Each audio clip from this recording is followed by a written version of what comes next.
नमस्कार दोस्तों, मैं दिव्यांशी को एक बार फिर हाजिर हूँ एसबीटी न्यूज की खास खबरों के साथ। पेश है आज 19 अप्रैल 2025 शनिवार शाम 7:15 बजे राजस्थान की बड़ी खबरें। विश्व लीवर दिवस के मौके पर पीएम मोदी ने शनिवार को देश के लोगों से स्वस्थ जीवन जीने के लिए खाने पीने में काफी ध्यान रखने की अपील की। उन्होंने सोशल मीडिया पर एक पोस्ट में कहा कि विश्व यकृत दिवस पर ध्यान से खाएं। उन्होंने आह्वान किया कि सभी मिलकर मोटापे के बारे में जागरूकता बढ़ाकर एक स्वस्थ जीवन का निर्माण करें। पीएम मोदी के आह्वान पर आइए मोटापा और हमारे समाज पर इसके बढ़ते प्रभाव के बारे में जागरूकता बढ़ाने का भी संकल्प दिलवाया। राजस्थान के पूर्व मुख्यमंत्री व कांग्रेस के वरिष्ठ नेता अशोक गहलोत ने लगातार बढ़ते तापमान के प्रकोप से बचने के लिए राज्य सरकार की बद इंतजामी पर उच्च न्यायालय की चिंता को जायज बताते हुए कहा कि सरकार को लू से आमजन का जीवन बचाने के लिए सर्वोच्च प्राथमिकता का विषय बनाकर इस पर कार्य करना चाहिए।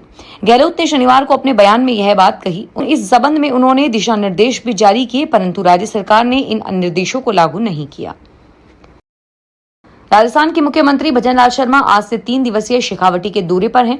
इस दौरान सीएम ने लोगों को वहां संबोधित किया। सीकर के सरगोट बॉर्डर पर श्री माधोपुर विधानसभा के लोगों को संबोधित यमुना समझौते पर सीएम भजनलाल ने कहा कि हमने कहा था कि हम शेखावटी में यमुना का पानी लेकर आएंगे। हम योजना बना रहे थे कि बीच में हरियाणा के चुनाव आ गए। विपक्ष पर निशाना साधते हुए उन्होंने कहा कि वह हमसे कहने लगे कि आप इतने दिनों में काम आगे नहीं बढ़ाया, लेकिन जो बोल रहे थे उनकी नीयत देखिए।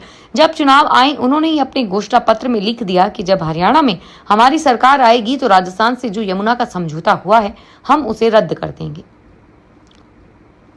राजस्थान कर्मचारी चयन बोर्ड की ओर से आयोजित भर्ती परीक्षाओं के दौरान सभी अभ्यर्थियों का आधार वेरिफिकेशन किया जाएगा। राज्य सरकार की ओर से आधार कार्ड का उपयोग अभ्यर्थियों के आवेदनों की डुप्लीकेशन को हटाने के लिए किया जाएगा। अधिकारियों का मानना है कि आधार कार्ड की मदद से किसी भी प्रकार की डुप्लीकेशन को हटाने में सफलता मिलेगी। राजस्थान के सीएम भजनलाल की शेखावटी दौरे की शुरुआत से पहले ही रिंगस के भोपतपुरा में हड़कंप मच गया है, क्योंकि सीएम के कार्यक्रम स्थल के सामने पावर ग्रिड के पास कचरे और आग लग गई। घटना की गंभीरता को देखते हुए मुख्यमंत्री के काफिले को कुछ समय के लिए रोका गया। मौके पर मौजूद विधायक सुभाष मील ने लोगों से शांति बनाए रखने की अपील की।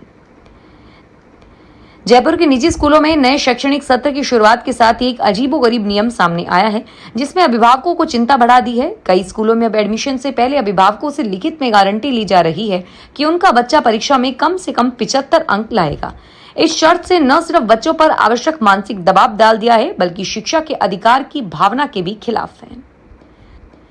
जालोर पुलिस अधीक्षक ज्ञानचंद्र यादव ने शारीरिक शिक्षक भर्ती परीक्षा में डमी कैंडिडेट के मामले एक महिला कांस्टेबल को बर्खास्त किया है। एसपी ज्ञानचंद ने बताया कि राजस्थान पुलिस में तैनात संगीता 2021 बैच में कांस्टेबल थी। जब एसओजी जयपुर ने उनकी भाभी को गिरफ्तार किया तो 9 सितंबर को वे एक दिन की छुट्टी लेकर फरार हो गई। विभाग ने उसे ढूंढने के लिए प्रयास किए और अखबारों में भी विज्ञापन दिए, लेकिन वह न तो जवाब देने आई और न ही जांच में शामिल हुई। अजमेर शहर के 2 शातिर युवाओं ने बेरोजगार बीपीएल दोस्तों को नौकरी दिलाने के नाम पर उनकी पहचान संबंधी दस्तावेज लेकर उसे मनी लॉन्ड्रिंग के केस में उलझा दिया, और इसकी जानकारी जब पुलिस को मिली तो विभाग ने कार्रवाई आरंभ की। और वहीं इस षड्यंत्र का शिकार हुए केकड़ी के युवक को अब सीमा शुल्क आयुक्त कार्यालय से 15 करोड़ रुपए जुर्माना आदेश जारी हुआ है। सीमा शुल्क अधिनियम के तहत दर्ज मामले में कार्रवाई की जा रही है। भारतीय साइबर अपराध समन्वय केंद्र ने लोगों को धार्मिक संस्थानों के नाम पर किए जा रहे ऑनलाइन बुकिंग घोटाले से सचेत रहने को कहा है।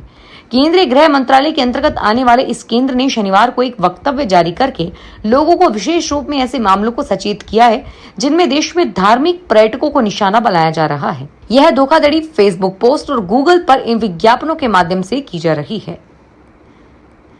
भरतपुर के पूर्व राज परिवार और सेंट पीटर्स स्कूल के बीच 3 बीघा जमीन का विवाद फिर से गर्मा गया है। यह जमीन मथुरा गेट इलाके में पुलिस लाइन के ठीक सामने है। शुक्रवार को पूर्व राज परिवार ने निर्माण के लिए दीवार तोड़ी तो स्कूल प्रशासन ने गेट का मौके पर पुलिस को बुला लिया। दरअसल भरतपुर शहर में मिनी सचिवालय के पास स्कूल की बिल्डिंग और पूर्व राज परिवार सदस्य कुंवर लक्ष्यराज के आवास गुलजार बाग कोठी के बीच 3 बीघे का ग्राउंड है। स्कूल इस पर अपना दावा करता है और कुंवर साहब दिखाकर इसे अपनी संपत्ति बताते हैं। नागौर डीडवाना हाईवे पर 101 मील के पास रोडवेज बस ने ट्रैक्टर को पीछे से टक्कर मार दी। हादसे में बस ड्राइवर समेत 10 जने घायल हो गए, जिन्हें अस्पताल में रेफर करवाया गया। टक्कर इतनी तेज थी कि बस का अगला हिस्सा पूरी तरह से क्षतिग्रस्त हो गया और कैबिन में भी कुछ लोगों की घायल होने की सूचना है। प्रधानमंत्री नरेंद्र मोदी 22 और 23 अप्रैल को सऊदी अरब के दौरे पर रहेंगे। उन्हें इन यात्रा का निमंत्रण क्राउन प्रिंस और प्रधानमंत्री मोहम्मद बिन सलमान ने दिया है। 2023 में सऊदी अरब के क्राउन प्रिंस नई दिल्ली की राजकीय यात्रा पर आए थे। उन्होंने G20 शिखर सम्मेलन में भी भाग लिया था। भारत और सऊदी अरब के बीच घनिष्ठ संबंध है और दोनों देशों के बीच सामाजिक सांस्कृतिक का भी लंबा इतिहास है। दिल्ली पुलिस की क्राइम ब्रांच की एंटी नारकोटिक्स टास्क फोर्स ने एक बड़ी कामयाबी हासिल करते हुए अफगानिस्तान और भारत के बीच सक्रिय अंतर्राष्ट्रीय ड्रग सिंडिकेट का पर्दाफाश किया है। टास्क फोर्स की कार्रवाई में भारी मात्रा में मोबाइल फोन और ड्रग तस्करी से जुड़ी वित्तीय जानकारी जब्त की गई है। गिरफ्तार किए गए आरोपी सिंडिकेट में कार्यरत थे। इसमें ट्रांसपोर्टर और फाइनेंसर भी शामिल हैं। जोधपुर में आज अतिक्रमण हटाने की कार्रवाई की गई। ट्रैफिक पुलिस ने एडिशनल एसपी दुर्गाराम और उप निरीक्षक हिम्मत सिंह के नेतृत्व में घंटा घर पर अतिक्रमण हटवाया। कार्रवाई नहीं होने पर ट्रैफिक पुलिस को बुलाया गया और इसके बाद ट्रैफिक पुलिस ने बुल क्रेन के साथ कार्रवाई को अंजाम दिया। अतिक्रमण हटने से व्यापारियों को थोड़ी राहत मिली है। अलवर के खैरथल तिजारा क्षेत्र के कर्णीकोट निवासी रिटायर्ड टीचर को उनकी पत्नी के स्कूल के प्रिंसिपल ने ठग लिया। शेयर मार्केट में पैसा लगाकर मोटी कमाई का लालच दिया और खुद के घर बुलाकर कई बार 93 लाख रुपए ले लिए। कोटा किस्म के निकट कर्णीकोट गांव निवासी धर्मवीर यादव ने पुलिस को बताया कि वे राजकीय बालिका उच्च माध्यमिक कला में सीनियर टीचर हैं और इसी स्कूल में आरोपी अशोक कुमार प्रिंसिपल हैं। पत्नी के स्कूल में प्रिंसिपल होने के कारण परिवार से परिचय हो गया। इसीलिए एक दिन अशोक कुमार ने उनको खुद के अलवर शहर के रोड पर घर बुलाया और यहाँ शेयर मार्केट में उनका मोटा पैसा कमाने का उनको लालच दिया। फिलहाल इस बुलेटिन में इतना ही और फिर हाजिर होंगे तमाम बड़ी खबरों के साथ। धन्यवाद।